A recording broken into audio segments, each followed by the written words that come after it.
Welcome back to Building Sago, friends.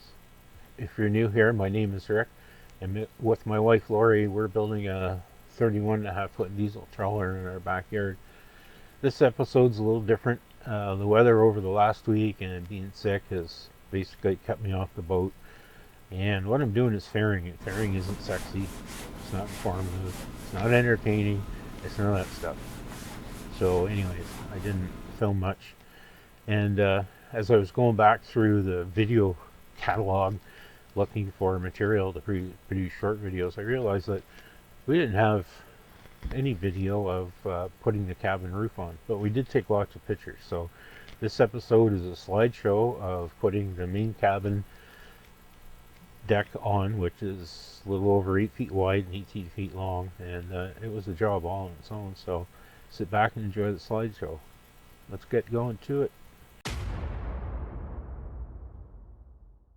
This is going to be a bit of a walk down memory lane. A couple of years ago, actually, and I thought I'd had all the footage of video of putting the main cabin ceiling on or the roof on, but I guess I don't. So here we go.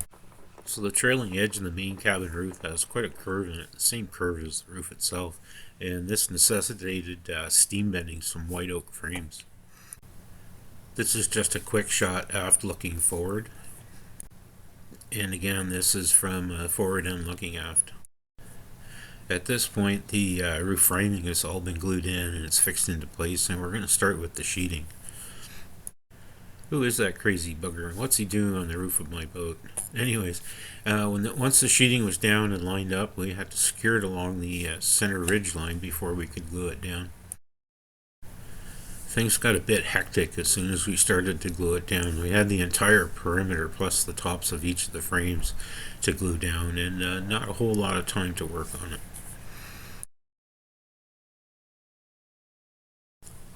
For this part of the job, I always fall back to my usual wood flour, Cabosil, and epoxy glue. It works perfectly.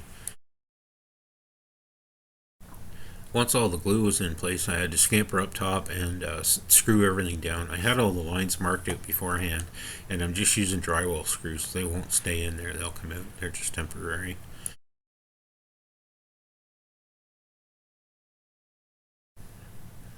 These 5 slides show the progression of the sheeting as we moved aft.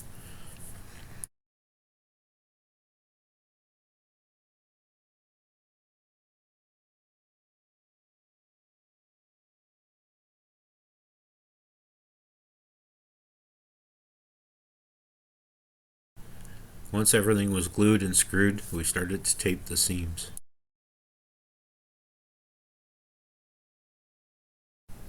On the eyebrow of the cabin top, we're going to mount 2 searchlights. Here you can see one of the 2 windshield wipers protruding through the cabin top. It wasn't planned, but that's how it is. So what I did was made 2 of these little cone things, and they will be attached to the cabin top, and the searchlights will sit on top. It solves the problem.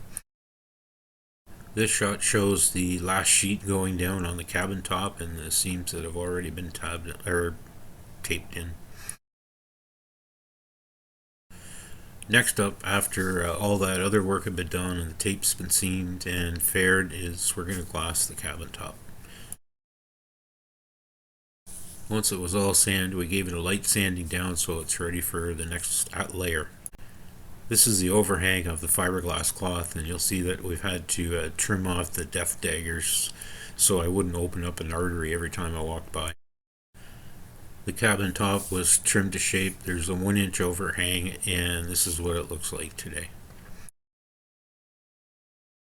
So there you have it, friends. That was our little slideshow of putting the main cabin roof on Sago. And it was sort of a milestone. It was the last of the real plywood that needed to be installed on the exterior of the boat. And ever since then, we've been working around trying to get the rest of the exterior done so that we can enclose this thing for this winter.